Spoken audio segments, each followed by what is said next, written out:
Welcome to A Moment of Zen. Time to sit back and relax as model, actress, mentor, and supermom Zen Sams takes you on a sexy and wild ride, covering the latest in film, fashion, pop culture, cryptocurrency, fintech, cannabis, and entertainment from the millennial mom's perspective. Here's your host, Zen Sams.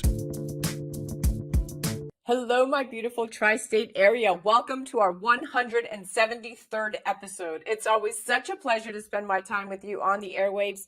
Thank you for listening and interacting with me on social media. That truly does make it worthwhile.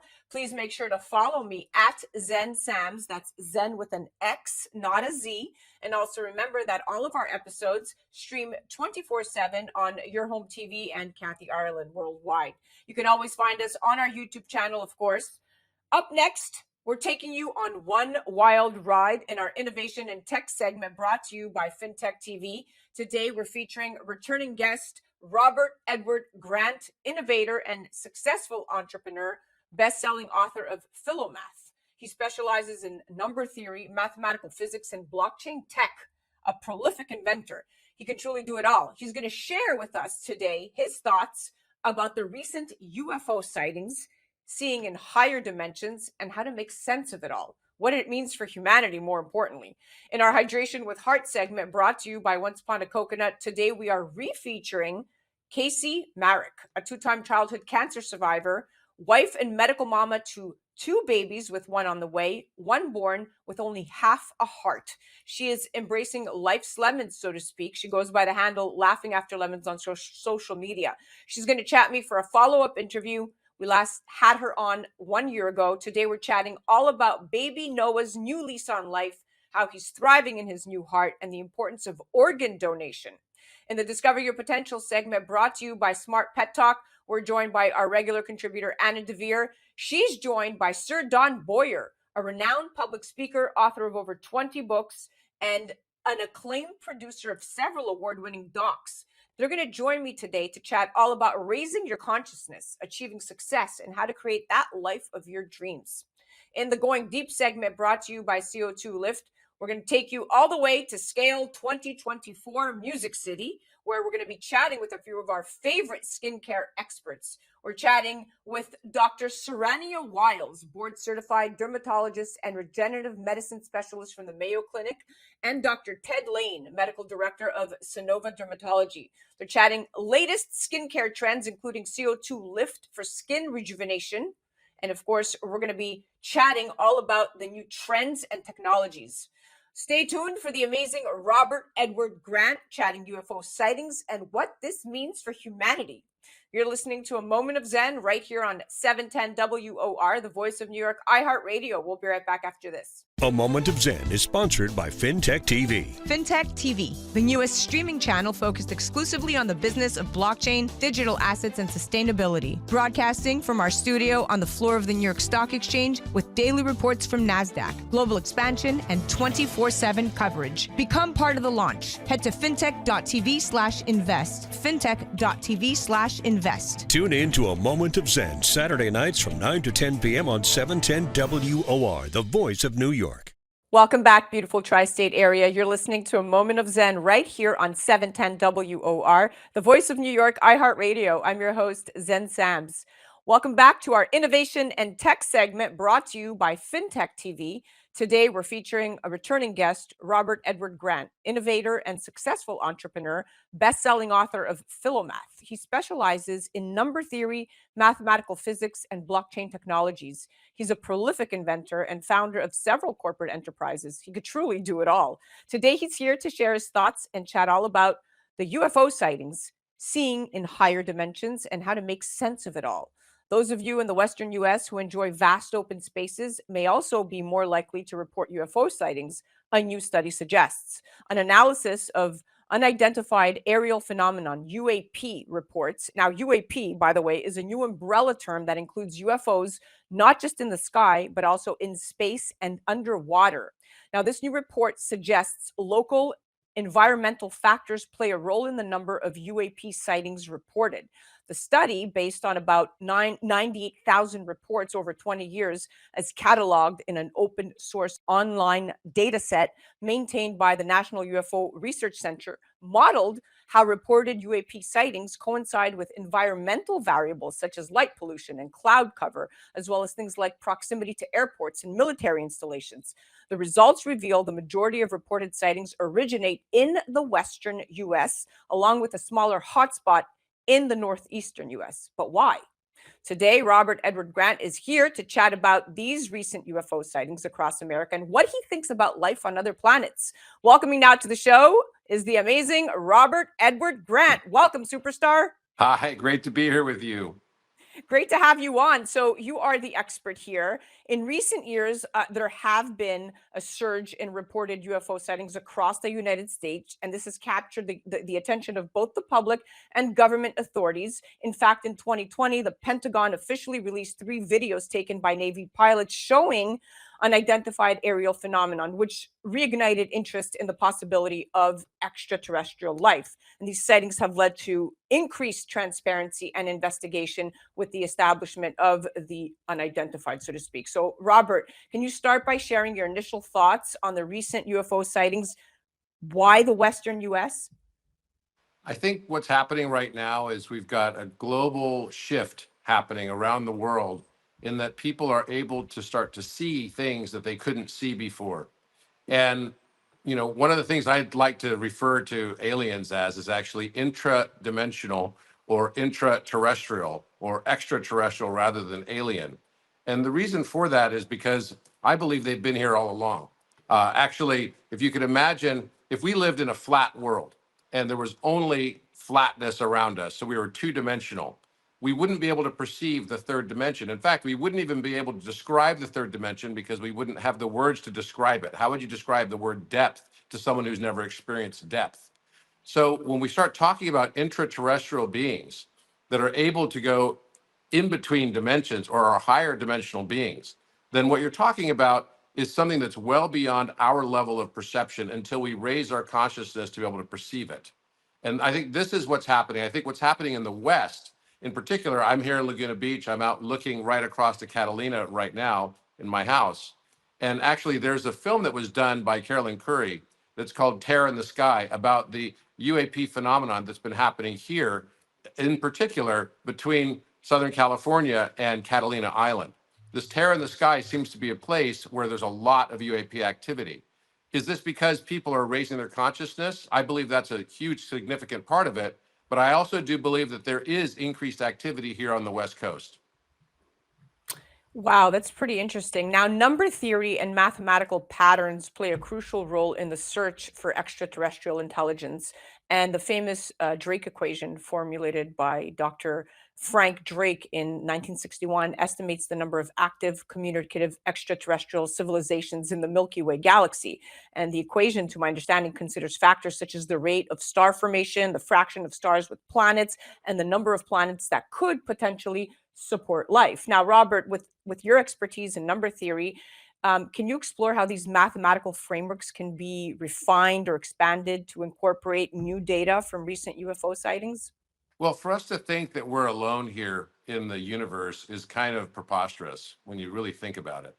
There's just simply no way that that would be the case because the universe is so vast. There would be probably billions, if not trillions, of possible examples of planets in Goldilocks zones where we could find extraterrestrial life. So for us to believe that we are the only ones here, I think is just mathematically very, very improbable. But then when we go beyond that and start to think about the extra dimensional aspect of this, that certain beings, as we have this limitation of being able to travel only at the speed of light, potentially, as a maximum sort of rate limiter of being able to get to other places, because nothing can travel faster than the speed of light. Well, that's if we're looking at it only in this dimension. One of the things that was proven only about 2 years ago and that was given a Nobel Prize for in particular was entanglement. So quantum entanglement was proven, and it proved that entangled particles could have influences on them that independent of their distance in space-time, they're able to shift and make changes to themselves And this is absolutely something that Albert Einstein referred to as spooky action at a distance. No one could understand why it was if I took one electron off of an atom and then had its entangled pairing. Basically, if I could manipulate one, the other one would also manipulate, even independent of the speed of light or the speed or distance in between the two particles. So this is something that was proven. It proves also that local realism in and of itself is actually false. And when local realism is false, then what we're observing is directly informed by our own observation, perception biases that we have. So if we have a perception bias, and this is called Heisenberg's uncertainty principle, if we have a perception bias Right. and we're unable to see higher dimension because that is our perception limitation, then you won't even be able to see. You can have two people looking at an alien craft or extraterrestrial craft, and one person be able to see it and the other person not at all be able to see it. It's dependent more on their own consciousness and the level of perception they're able to see. Again, some people could see depth and other people couldn't in that context. I love this analogy, and it's fascinating because it's one thing to acknowledge that extraterrestrials and higher life form exist, but it's another, right, to be able to perceive them. And based on your knowledge and understanding of higher dimensional perspectives, do you think humanity has the ability to perceive them truly right now? And if not, is there a way to gain access to this perspective? Just to give you an example, if I were to hold this candle like this, right, and I'm holding it straight on towards you, and I said, what am I holding? You might say, oh, you're holding a circle. What's the shape of what I'm holding? Is it a circle? But then someone sitting on the side of me over this direction, right, this direction over here, and saw a shadow cast on the wall that would be more like a rectangular shape. They might say, you're holding a rectangle, right? Only I have the perception that's a higher dimensional aspect to realize that I'm holding a cylinder. It's both a rectangle in 2 dimensions and a circle, but actually it's a cylinder. This is what I'm talking about. People mainly have been fighting over, and so many things in the world over, right? Whether something's a circle or a rectangle, right? It could be the left or the right, or whatever philosophical difference they're perceiving. And actually, they could just be part of a larger whole. And in this context, the larger whole, being able to perceive at the higher level, is to realize that it's a cylinder. This is what I'm talking about. Certain people have limitations embedded within their consciousness, and that limitation leads them to see what they see or they don't see. And so this is the reality we're living in. And this is why the cover of Scientific American 2 years ago stated local realism is false, and this year's Nobel Prize winners proved it.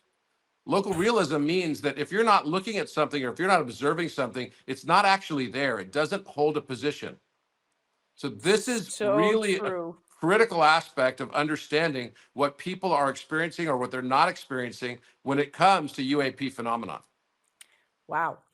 That's an interesting perspective, and I love how you just framed that. You're so good at what you do. Now, the scientific community and government agencies have started, you know, taking UFO sightings more seriously. And in 2021, the Office of the Director of National Intelligence released a report on UAPs, acknowledging that many of the sightings remain unexplained and require further investigation. Scientists advocate for this multidisciplinary approach to studying UFOs, involving experts from physics and astronomy and engineering and even psychology to comprehensively understand these phenomenon. Now, given the recent increase in UFO sightings, or the increase in ability to perceive, if you will, do you believe this indicates a higher probability of contact with extraterrestrial beings, or could there be other explanations?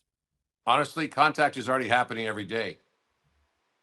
It's literally happening every day with the people that are able to perceive higher dimension. And I'm talking about, we live in the 4th dimension. So if we think about the 5th dimension and 6th dimensions are largely where these extraterrestrial beings are residing. They're in higher dimension. And as I said, if we were in the 2nd dimension and we saw an apple fall through our world, we wouldn't be able to see an apple. We would see slices of the apple as it fell through our world. And we'd be like, what is that thing? It takes the higher perception to be able to perceive it. And so this higher dimension of 5th dimension and 6th dimension have to do with time. So we have 3 dimensions of space, we have 3 dimensions of time, and the two are interwoven together. So the 5th dimension relates to the nature of time being a Mobius strip, going both directions, as well as, so the past determines the future, but the future also determines the past. And that starts to bend your whole thinking about how far of a distance you could travel to be able to come to somewhere like Earth, when you've got these huge, huge distances between, the next stars that would have Goldilocks zones that could potentially have, sentient life or have biological life on them, at least single cell organisms and beyond. So then from that point forward, you have a sixth dimension, which would be absolute access to all dimensions of time and space. And that is a much higher frame than what we can perceive. But some people are now starting to perceive a fifth dimensional aspect and already noting time shifts for them. They call them timeline shifts. They're experiencing this. People that have been psychic have been experiencing this for a long time. And those are the people largely that have been having the first alien or extraterrestrial contacts. Yes, yes, I know exactly what you're talking about. And I'm going to go one step further now. Let's talk about public perception and the role of media. So, media coverage plays a very significant role in shaping public perception of UFOs and everything else for that matter. Balanced and accurate reporting can definitely help demystify the topic and encourage a rational and scientific discussion. Conversely, sensationalist reporting can lead to fear and misinformation, right? How do you think the media, whether that be the news or film and TV, has influenced the public's perception of UFOs and other life forms? Well, I mean, I think it's in popular television, pop culture in general. It definitely has influenced us. Growing up, I was I loved movies that were like Close Encounters of the Third Kind, and it presented two very different archetypes. I think of what we think of as when we think of like alien relations. One of them is very, very nice, sort of like the ET phone home concept. And the other one is going to be more like, okay, they want to take over the earth, or they're going to basically infiltrate our bodies, and sort of the very dystopian view. One of the things I think is really important to note about this proving of quantum entanglement is that what we think we can and what we think we can't, we will be right. So if you think you can or you think you can't, you're right. And that's You're right. exactly what Henry Ford said, right? So if we are stuck in a mindset of our own belief systems, right? So our own consciousness can only expand to the volume of the cage of our belief system, whatever that is. So if you believe that you're going to have a very negative experience with extraterrestrial life, then very likely your experience with that might be very dystopian and difficult. If, however, you believe that your experience is going to be one of love and compassion and joy and welcoming, then you're very likely to experience that. I think this kind of conditioning is so critically important, and I believe that media today has been playing this role of subtly guiding us one way or another, and we're now only waking up to the fact that we've not been subtly guided, but we've been actually jolted into this position where we didn't even realize that we can now no longer empathize with the different person's viewpoint. And I So think true. that's what's happening, is that we've got a polarizing media, and probably it was polarizing all along. We simply weren't even aware of it. It's like people thinking, oh, has the government been hiding this? Have they been covering it up? What's going on? Has the government always been our friend or not? And often it's been portrayed as our friend. And now I think we're all starting to come to this awareness in a stark contrast that the government has been hiding things all along, Of and that the course. conspiracies that were called conspiracy theories and laughed at and jeered at now are turning out to be true. And there's confessions about this all over the place. So to me, this is just like a huge, massive awakening for humanity to realize its own sovereignty and to realize that only we can determine our outcomes and our futures.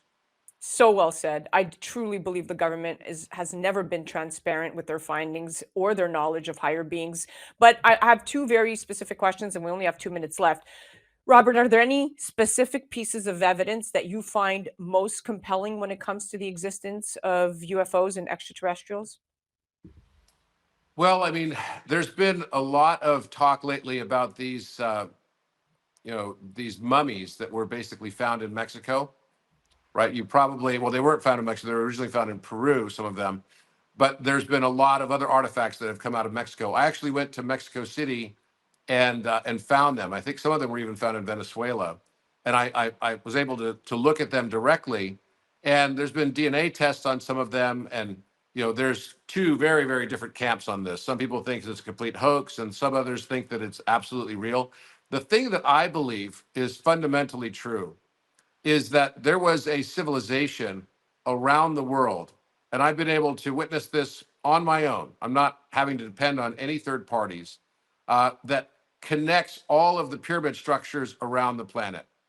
So I think there's an entire lost history, and a lot of that points to extraterrestrial intervention and assistance and help. So one of the things that I discovered and have worked and published on is that the Great Pyramid and the three pyramids on the Giza Plateau are actually making a musical interval relationship. And the sound that it makes was not, unfortunately, da da da da da, like I thought it might be for Close Encounters of the Third Kind, but it was da da da da. It was literally that relationship. Wow. That's the sound of the Giza Plateau. Then I went and investigated all the other pyramids around the world, and I did it based on the slope angles, specifically the slope angles of the pyramids, because I thought those slope angles might actually tell a story on their own because the slope angle is determined by the height over the base of one half of the cross section of a pyramid. And so I analyzed that with all the pyramids around the world and found that they're all connected in musical scales. And I remember this segment we did. You taught me so much. Keep going. So I believe that this is some sort of communication. I mean, you start thinking about why would ancient civilizations have had this? Was it a communication method? Was it a communication that was limited to the terrestrial plane? Or is it a communication method that goes outside of Earth to other planets? I mean, the mind can literally just spin on topics like this. So, but it is undeniable that they're connected, and they're all on the ley lines, the energetic pathways that are basically resident within the Earth structure. What's the reason for this? Are there stargates or portals as a result of this? And I think a lot more investigation needs to be done on this, a lot more research, and I think the governments know a lot more than they let on. But I don't believe that the answer is to just continue to complain that governments could give us more information. I think that there are people right now already that are in direct contact with what we would call something like a galactic federation. And they've been having conversations with them. And I myself have had these types of experiences many times now. So I can tell you that I know I'm not the only one. And I know that there are a lot of other people that are going through this right now, as all the people of Earth are starting to wake up to the reality of what we've been living. So true. I'm one of them. And that's why you are on this show, my dear. Thank you so much. We are officially out of time. I can't thank you enough for coming on and chatting with us and educating us. You're like the teacher I never had.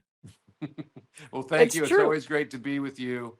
And I'll look forward to seeing you next time I get to New York. That was our Innovation and Tech segment brought to you by FinTech TV. That was the incredible returning guest and contributor, Robert Edward Grant, innovator and successful entrepreneur, best-selling author of PHILOMATH. You can head directly to his website at robertedwardgrant.com, or you could check him out on the gram at Robert Edward Grant. You're listening to A Moment of Zen right here on 710 WOR, the voice of New York, iHeartRadio. We'll be right back after this. A Moment of Zen is sponsored by FinTech TV. FinTech TV, the newest streaming channel focused exclusively on the business of blockchain, digital assets, and sustainability. Broadcasting from our studio on the floor of the New York Stock Exchange with daily reports from NASDAQ, global expansion, and 24/7 coverage. Become part of the launch. Head to fintech.tv/invest. Fintech.tv/invest. Tune in to A Moment of Zen Saturday nights from 9 to 10 p.m. on 710 WOR, the voice of New York.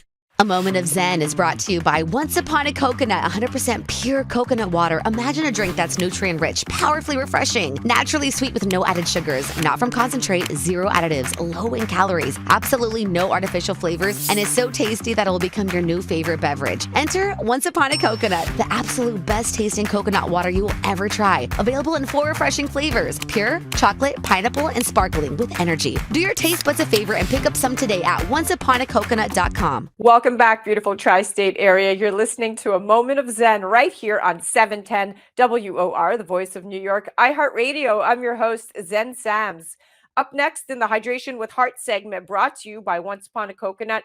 Today, we're refeaturing Casey Marek, a 2-time childhood cancer survivor, nonprofit founder, medical mama to two babies, one born with only half a heart and one on the way. She's embracing life's lemons, so to speak. She goes by the handle Laughing After Lemons on social media, and she's also the founder of KH Kids Inc. She joins me now for a follow up interview. We last had Casey on over a year ago, back in May of 2023. Today, we're chatting all about Noah's new lease on life and how he's thriving in his new heart, the importance of organ donation, and how she balances it all. Welcoming now to the show is the incredible Casey Marek. Welcome, superstar. Hi, so great to be here again. So great to have you on. So let's do a recap for the new listeners. So, for those who may not be familiar with your story, can you remind our audience about your diagnosis and what happened to you at 14 years old? Yes, I was diagnosed with cancer. I was just a normal kid. I had some, skin issues, some other little things going on with health, and went to the doctor multiple times, and ultimately ended up with a big tumor on my neck. And we went in, and I was diagnosed with thyroid cancer at age 13 was my first diagnosis. Went into treatments, had a full removal, and then I had a reoccurrence a year later. So at the age, I think I had just actually turned 15, but I've been in remission ever since. And yeah, it's been a wild ride. God bless. Well, with that cancer diagnosis at such a young age come a lot of repercussions. And looking back over the past decade, you faced many challenges from health issues to starting a family. Can you share what happened at your 23-week-old anatomy scan during your second trimester with Noah? Yeah. So yeah, it's, living without a thyroid too at such a young age. And I feel like there's just so much research and stuff that's still being done. It changes your entire body. And I was so young when I had cancer. And then I knew the doctors had prepared me that I was going to have reproductive issues. I had multiple miscarriages before Noah. And then when we got pregnant with Noah, we were closely being watched and everything seemed to be perfect. And then we went to our anatomy scan, and that's when we got the diagnosis that he only had half of his heart. We were told we should probably terminate. He's likely not going to make it to birth. If he does, his condition is not compatible with life, and there are surgeries that could potentially be available to him if he is well enough to do them, but he likely won't make it to 1 year, his first birthday. And so, yeah, that's the diagnosis we got at 20 weeks. That's hard. Now let's chat facing hypoplastic left heart syndrome. So, hypoplastic left heart syndrome is a very serious condition. Can you walk us through the options you were given for Noah's treatment and how you made the decision to move forward with the surgeries? Hypoplastic left heart, you have basically three options. The first one is to terminate.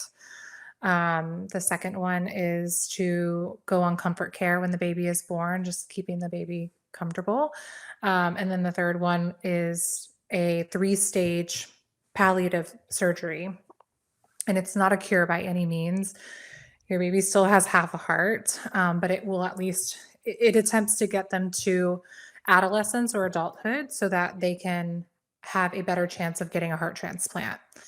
Honestly, I reached out to a lot of different hospitals that I did a lot of research, and then I jumped over to social media and just started researching the hashtag and reaching out to the moms, and yeah, just kind of tried to make the best decision with the information that I had at hand, which was really hard because, we didn't know what was going to happen when he got here and how bad actually his heart was. But we did ultimately decide to go with the surgeries, and that required us to move a couple hours away to deliver him at a hospital that had a program that was able to perform the surgeries. And I moved at 36 weeks, and then we had him right at 40 weeks. Wow. So let's chat heart transplants in infants. So heart transplants in infants are rare. Can you share any insights or statistics about how common they are and what the waiting process typically involves? it's very, very difficult to get a heart at a newborn age, which is why they try to get you to an older age with To hypoplastic prolong. to Right. prolong it. Correct. For our situation, through the evaluation process, we went through the transplant evaluation twice. Once when Noah was 3 months old, because they did not believe he would make it through his second open heart surgery. And so we had to have a backup plan to be in order to list him right away for a transplant. So we started the evaluation process. And then the second time, obviously, was in 22 when he was listed for a heart. And the evaluation process is very rigorous. It's hours of talking to the doctors about the long term, what life will look like post transplant, the side effects. It's about the weight. It's about the medications that he'll be on forever. And so Noah was listed, and we were told the waiting process was about 6 to 9 months from once you're listed. So can you share? So let's chat about the waiting period for this heart transplant. That must have been incredibly stressful. Can Yes. you share what that period was like for you and your family and Noah? Yeah. So Noah was born again. He was born in another hospital. So he actually underwent 3 open heart surgeries before being listed for a transplant. And we got him into a state where we could take him home. So we brought him home at 10 months old, and he was still in very severe heart failure and was very, very sick, and ultimately never qualified for the third surgery that he needed because he was too sick, which led us to waiting for the heart. In order to get a heart, you can be listed at home, but you're listed at a lower status. So it's very rare that you'll get the call. You could be waiting for years. So in order to really be on the top of the list, you have to be admitted inpatient on a drug called milrinone. And then that puts you into a 1A status. We're picking up Noah's entire life. At that point, he was 3 when we put him inpatient to wait. He was too sick to stay home, and he declined very, very quickly. And time was of the essence. We started really losing hope, and we knew the wait was typically 6 to 9 months inpatient, and we hadn't even made it a month, and Noah was already not wanting to get out of bed, not able to eat anything for weeks. He was really struggling. And so it was just really hard to remain faithful and positive and be there for him, because he's the one going through it, and be this light and trying to keep him focused and positive when we were also just kind of not sure that it was going to happen in time. So Um, here you are now. Your only recourse is a heart. yeah. No surgeries can fix this. You're at the edge. You're out of options, and you just need a heart. And he's 3 years old. So let's talk about the importance of organ donation. So there's over 100,000 people in the U.S. waiting for an organ transplant, maybe more. Many never get the call saying that a suitable donor organ has been found. What would you like to tell people about the importance of organ donation, and talk to me about your donor? Yeah. So the importance, there's just so much that I'm still learning, and we've been in this journey for over a year now. Anyone can be an organ donor, even if you have past medical issues. So educate yourself, reach out to your state organization, and see if it's an option. I know it's the worst thing that any family also wants to talk about, right? Like, we don't want to talk about such a hard thing to even think about, especially with our children. But um, it is so important to know and to just have that information available, uh, so that you can make the right decision if there's ever a time. And it's just changed our life. Noah wouldn't be here if we didn't have his donor. And that was something that was really hard for me, because it's like, how do you pray for a heart to come? Like, you're literally praying for a A miracle. child, yeah, but on the other side, But yes, you're a essentially child. praying for, this child to die, and it was like never that. I never wanted that. It's such a hard thing, right? Like, and I still think about that all of the time, but um there's a lot of, you know, it's such a It's a hard bitter it's bittersweet. It's bittersweet without a doubt, especially as a mother. So talk to me about your donor.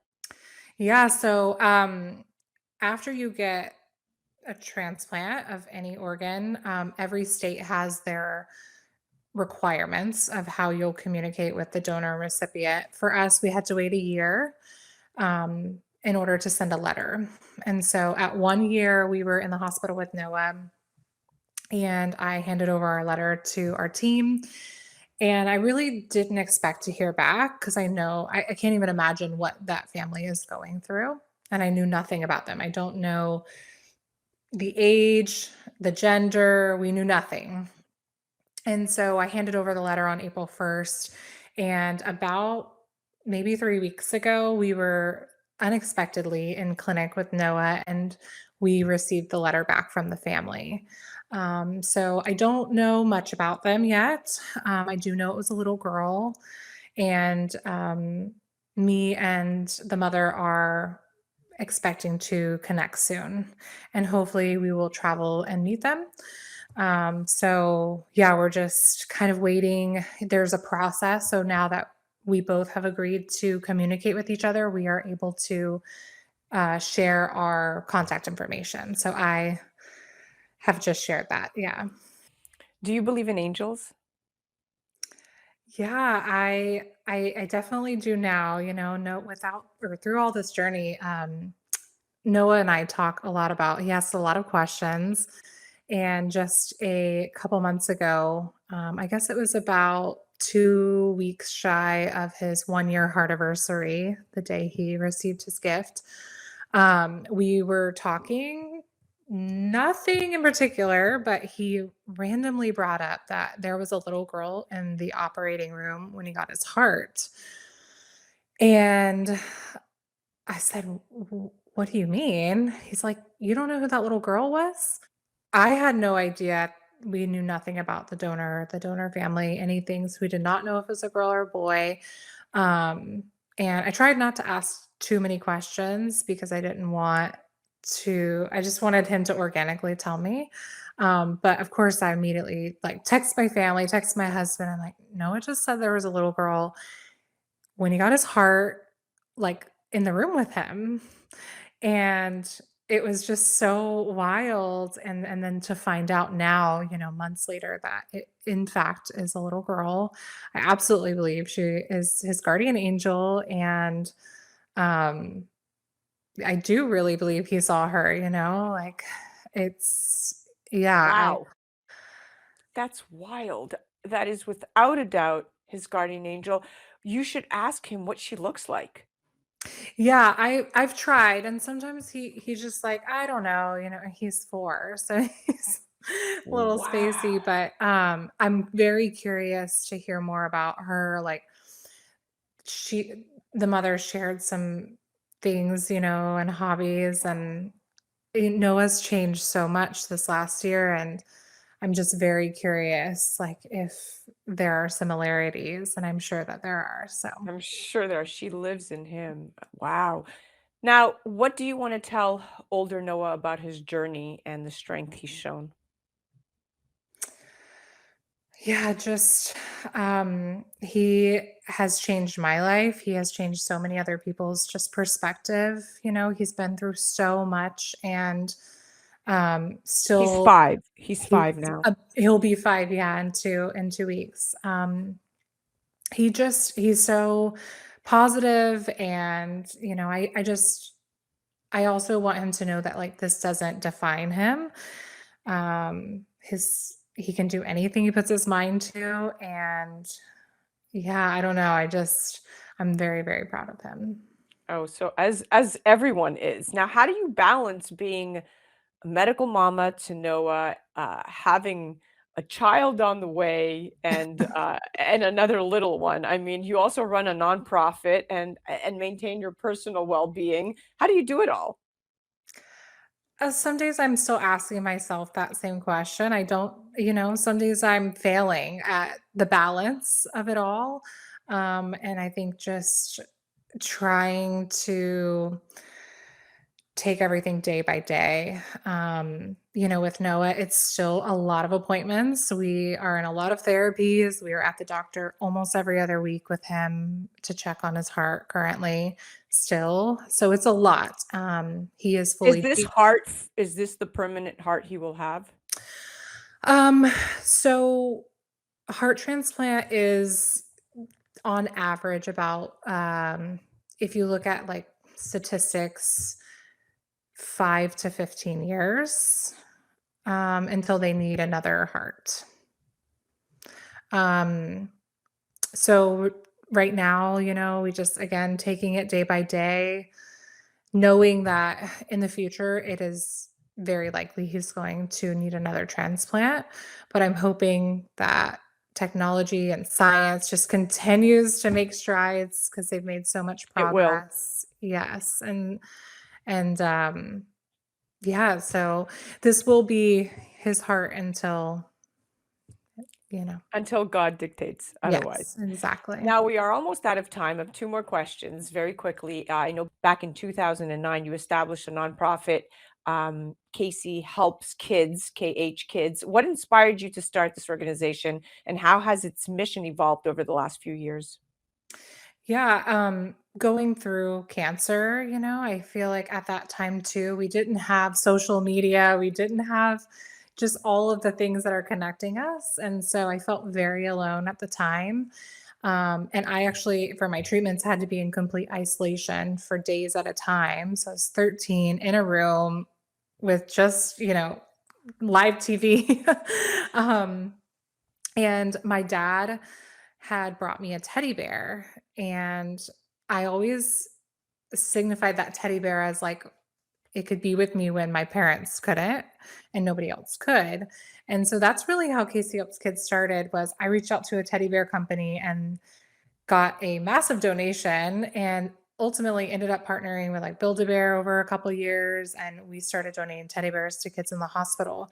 And then over the years, it transpired into something much bigger, giving emotional support to children, financial support to their families. We were hosting fashion shows across the nation where kids would get to dress up and be a model for the day.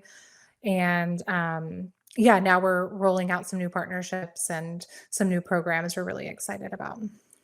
So inspiring. You have come full circle. Now, my last question, we have about a minute left. Do you have faith in God, and how has your faith played a role in your journey? Yes, absolutely. I feel like this journey has really made me question a lot. I feel like, especially, when I look back at even the time when Noah was in the hospital waiting for his heart, like we were so angry of just like, why is our innocent child going through this? You have all of the questions, the anger, the bitterness. And yeah, I feel like it's taken us a long time, but we see it now, right? And I feel like so many times it's like we're going through something so difficult and so hard, and it's like, why are you doing this? Why? What did I do to deserve this? But the bigger picture is there.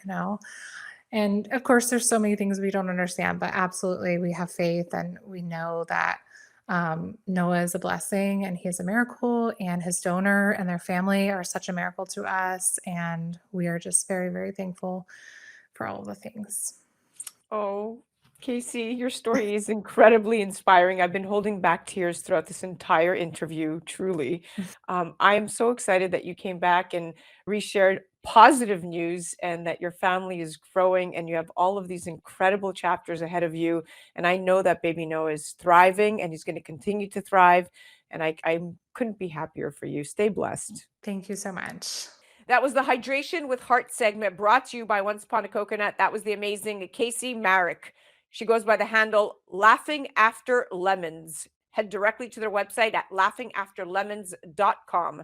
You're listening to A Moment of Zen right here on 710 WOR, the voice of New York, iHeartRadio. We'll be right back after this. A Moment of Zen is brought to you by Once Upon a Coconut, 100% pure coconut water. Imagine a drink that's nutrient-rich, powerfully refreshing, naturally sweet with no added sugars, not from concentrate, zero additives, low in calories, absolutely no artificial flavors, and is so tasty that it will become your new favorite beverage. Enter Once Upon a Coconut, the absolute best tasting coconut water you will ever try. Available in 4 refreshing flavors: pure, chocolate, pineapple, and sparkling with energy. Do your taste buds a favor and pick up some today at onceuponacoconut.com. A Moment of Zen is brought to you by Your Home TV with Kathy Ireland and their channel partners. Head to yourhometv.com for free, family-friendly programming, streaming 24/7.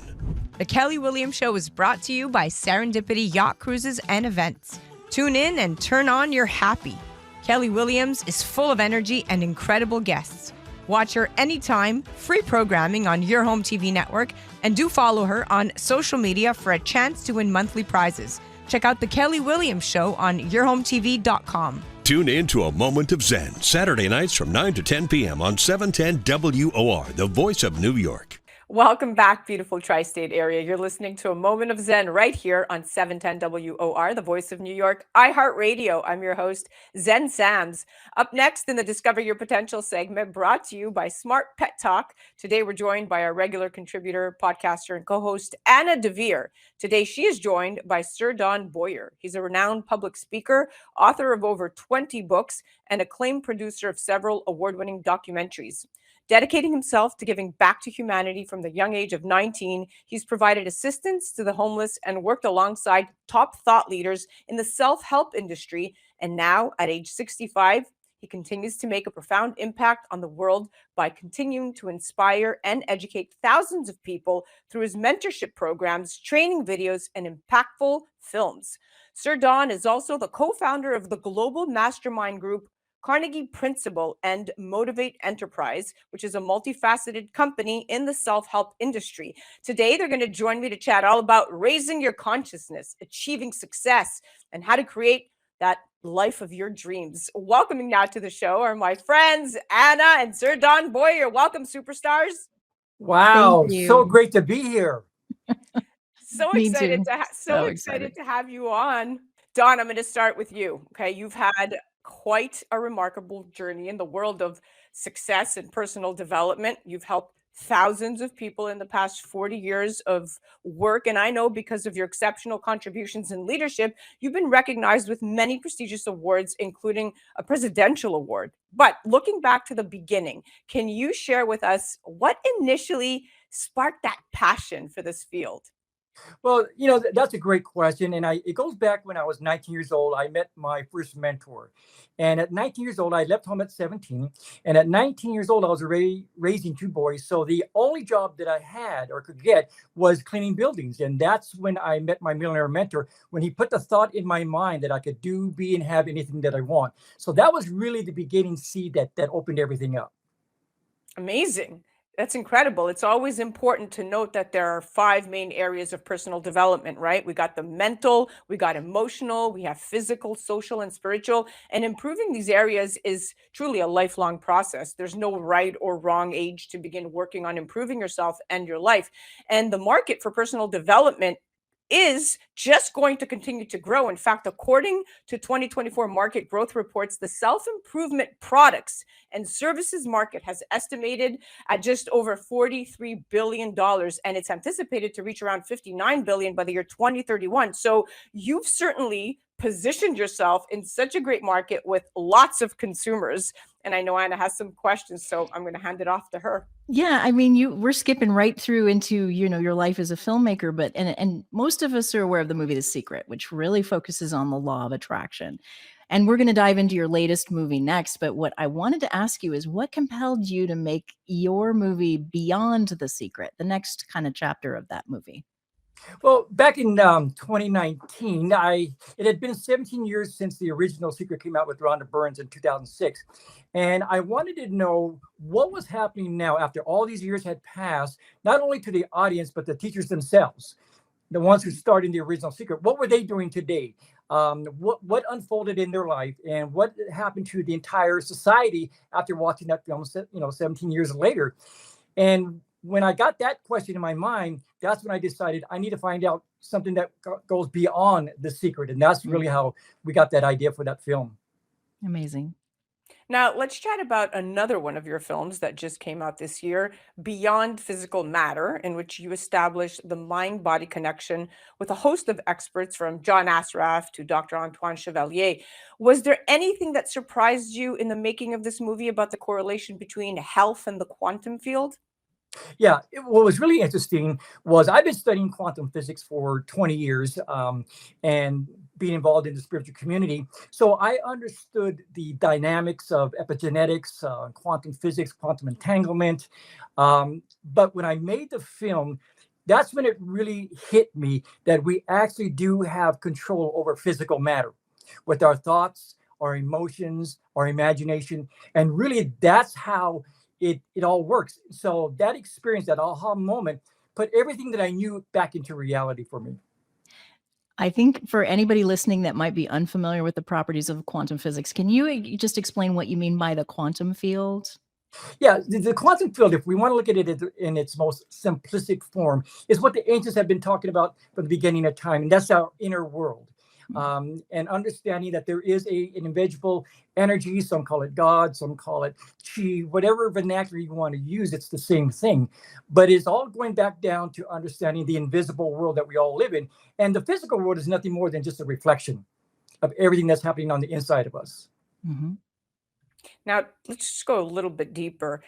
How then does this relate to the cells in our body? Well, if we look at the study of epigenetics, we know that our cells are impacted by our environment, by our words. This is why I tell everyone, be careful what you talk about because your cells are listening. And so we literally control the health of our own physical body by the thoughts that we think, by our words, and it's the science of epigenetics. So that's really where it's at. I love that you say epigenetics. I first got introduced with that concept with Bruce Lipton, like cells will change according to what their environment is. And I love that this field of study is a lot more legit. One of your experts, Sir Dr. Antoine Chevalier, he actually practices functional medicine or lifestyle medicine for members of the White House through 3 different administrations. So completely legit stuff. So I'm glad that it's more mainstream. I'm glad that you caught up, and I love the look and feel of your film.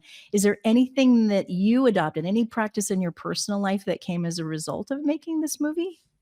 Yeah, one of the things, and again, what people don't realize is that we are surrounded by energetic beings, whether you call them angels, whether you call them beings of light, but they are assigned to every human being once we hit planet Earth, and interacting with them and being able to use them to really help in the procedures of everything. It's been a phenomenal experience. One of the things that we did, because it's quite expensive to do films, people don't realize the cost factor of creating films. But one of the things that I embarked on was putting an assignment to angels to keep us well funded. And it absolutely happened. I love that you brought it to the spiritual. That's wonderful. Thank you. I want that angel. Yeah, Now, me too. Now, shifting gears, you've written extensively on the power of mentorship, and the numbers don't lie. As of March of this year of 2024, 98% of U.S. Fortune 500 companies have and provide mentoring programs, and mentees are 5 times more likely to get promoted compared to their peers. So it's clear finding a proper mentor is key to achieving success. But I'd love to hear your expert opinion. Why is it so important for people to continue to work with a mentor throughout their life? Well, number one, you cut down your learning curve because a mentor has already gone through all of the experiences, made all the failures. And if you're a good mentee, they can teach you how to avoid all those pitfalls. They can advance what you're doing and really help you speed your way to success and achievement without going through all of the heartache. So mentorship is the number one key factor if you're going to really achieve and create anything worthwhile in your life, whether it's personal or business. Don, you're one of those people that I feel like mentors automatically. I know that in the conversations I've had with you thus far, I feel like I've been mentored. So congratulations. I know that I asked Don, what do you need more of? And he said, most of the people that I've mentored have become multimillionaires. Don is truly a secret weapon for entrepreneurs and anyone that wants to improve their life. But I know it goes well beyond that. You've created several movies now with your wife, Lady Melinda Boyer. And I heard her say on the red carpet for this movie, Beyond Physical Matter, that you'd like to change the consciousness of the world. Is there anything you'd like to share about what's in the work, what both of you are doing right now? Yeah. So one of the things is when we come to Earth, we're all awakened. Then we're conditioned to go back to sleep. And I think there's a major, major shift happening right now that more and more people are awakening. They're coming back to that awareness of who they are, the spiritual beings that they are, realizing that we are not just functions in this physical plane. So our mission is really to help educate people to be aware that there is more to life than this physical realm. And really, if we really want to control this physical reality, then we got to go back into understanding of how we're created spiritually, energetically, realize that our thoughts and our imagination is the key to control everything in our lives. Well, and I appreciate that you have something for everyone, because I've heard you talk equal parts science to equal parts spirituality. And I love that you have this sort of overall arching conversation. Thank you. Absolutely. That was our Discover Your Potential segment, brought to you by Smart Pet Talk. And that was the incredible Sir Don Boyer, speaker, author, and producer. Definitely be sure to head to motivateenterprise.com to learn more about him and what he has to offer. And of course, you can see more of our beautiful Anna by heading to discoveryourpotential.com. You're listening to A Moment of Zen right here on 710 WOR, the voice of New York, iHeartRadio. We'll be right back after this. A Moment of Zen is brought to you by CO2 Lift. As we age, our skin loses moisture and elasticity, causing wrinkled skin. You can reverse this aging process with CO2 Lift. CO2 Lift utilizes the powerful benefits of carbon dioxide to lift, tighten, and regenerate your skin. This simple, painless at-home carboxytherapy treatment is scientifically proven to reverse the aging process. You will see reduction in wrinkles, increase in luminosity, and improve pigmentation, sagging, skin tone, and radiance. For more information or to order CO2 Lift, go to co2lift.com. Welcome back, my beautiful tri-state area. This is Zen Sam's, your favorite iHeartRadio host from 710 WOR, the voice of New York, iHeartRadio. And today, I'm all the way in Nashville, Tennessee, covering Music Scale 2024. And I have bumped into my dear friend, Dr. Saranya Wiles of the Mayo Clinic. Welcome, my friend. Nice to see you again. Nice to see you too. And this is so fitting because this is, of course, Experts on the Microphone series, a Going Deep segment. So talk to me about what you have noticed. What trends have you seen this year at Scale Music City 2024 in regenerative medicine? So Scale Music City this year is going beyond regenerative medicine. I think we've started with regenerative aesthetics where we're getting exposed to things like exosomes and stem cells and going beyond with new trends that are coming. But we're also highlighting longevity science, which I think is really unique and cutting edge. This really focuses on root cause, targeting the wellness, holistic wellness, functional aesthetics. So those are the trends that we're seeing this year. And that's exactly your area of expertise.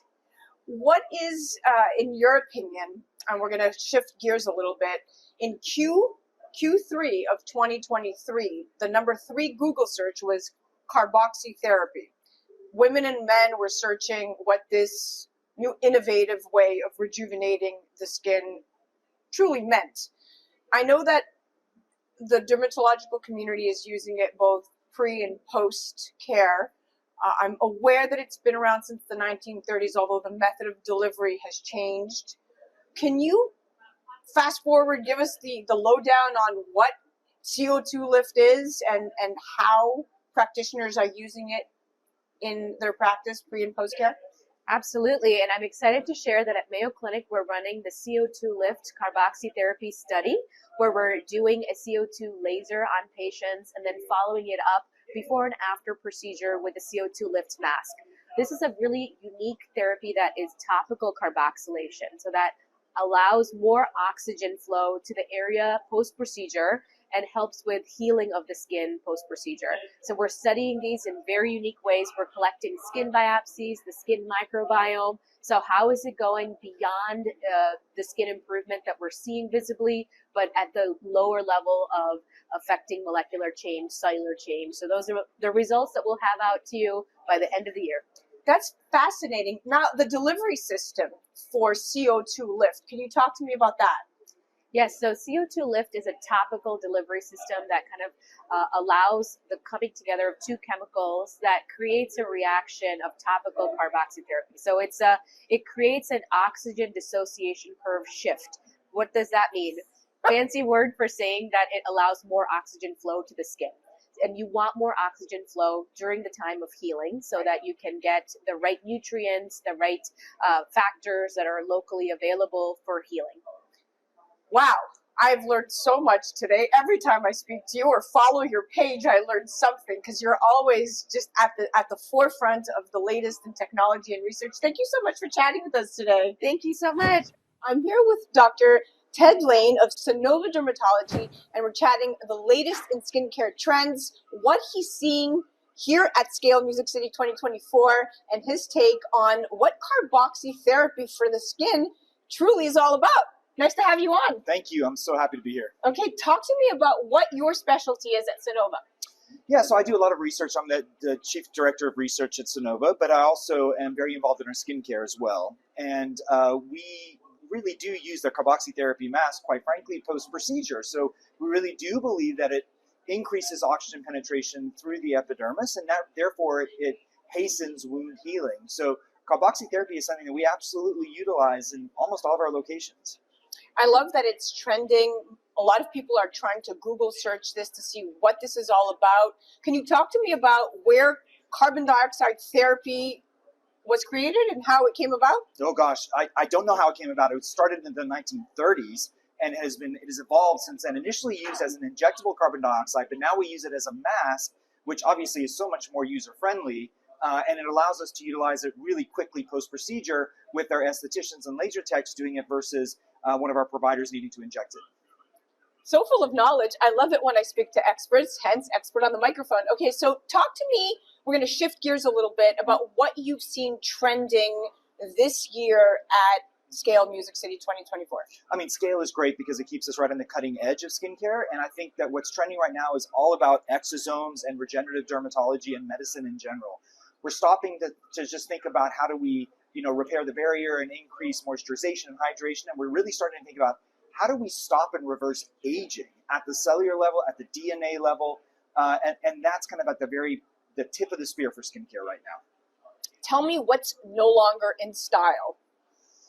Well, what's old is new again, really. So hyaluronic acid, which was something that we had kind of forgotten about, is now really coming back. There's a huge resurgence about hyaluronic acid, as there should be. It's a wonderful molecule, acts as a humectant to draw water into the skin. I think what we have kind of really stopped talking about is DNA repair, which I think is going to come back again. So what's old is new right now, and then at the next frontier is regenerative medicine, like I talked about. And less is more. People are no longer wanting overdone lips. They're not looking for the cat eye look that looks unnatural. I think women and men are looking for something that's a everlasting, natural, beautiful look, treating the skin from within. In terms of skincare, you're right. It's about looking natural. We used to think about K-beauty, which was like 10 steps in the morning, 10 steps at night. We're really trying to pull that back now to be more realistic and more economical, with 3 or 4 steps at most in the morning and the same at night. Wow. Well, there you go. Expert on the microphone right here at Scale Music City 2024. I seem to find all of them. Thank you so much for coming on today and chatting with us. It was a pleasure. Thank you. It's my pleasure. A Moment of Zen is brought to you by CO2 Lift. As we age, our skin loses moisture and elasticity, causing wrinkled skin. You can reverse this aging process with CO2 Lift. CO2 Lift utilizes the powerful benefits of carbon dioxide to lift, tighten, and regenerate your skin. This simple, painless at-home carboxytherapy treatment is scientifically proven to reverse the aging process. You will see reduction in wrinkles, increase luminosity, and improve pigmentation, sagging, skin tone, and radiance. For more information or to order CO2 Lift, go to co2lift.com. A Moment of Zen is brought to you by Your Home TV with Kathy Ireland and their channel partners. Head to yourhometv.com for free, family-friendly programming, streaming 24/7. Do you have the dream of starting and owning your own business, or know of someone who does? If so, check out Your Home Business program, where they inspire, equip, and encourage those who dream of owning and operating their own business. Check out Your Home Business on yourhometv.com. Tune in to A Moment of Zen, Saturday nights from 9 to 10 p.m. on 710 WOR, the voice of New York. Well, that's a wrap, my dear friends. Remember to join me right here on 710 WOR, the voice of New York, every Saturday night from 9 to 10 p.m. Or you could head to 710WOR.iHeart.com/a moment of Zen. Also remember that we're live on Traverse TV Sundays at 1 p.m. Eastern and YouTube Sundays at 2 p.m. Eastern. Of course, all of our episodes stream on Kathy Ireland's Your Home TV. You can head directly to our channel at mox.yourhometv.com. Thank you for listening to us. It's been an absolute pleasure being your host. Thanks again to all of our sponsors that continue to make this show possible. And remember that happiness is the only thing that multiplies when you share it. We'll see you next week.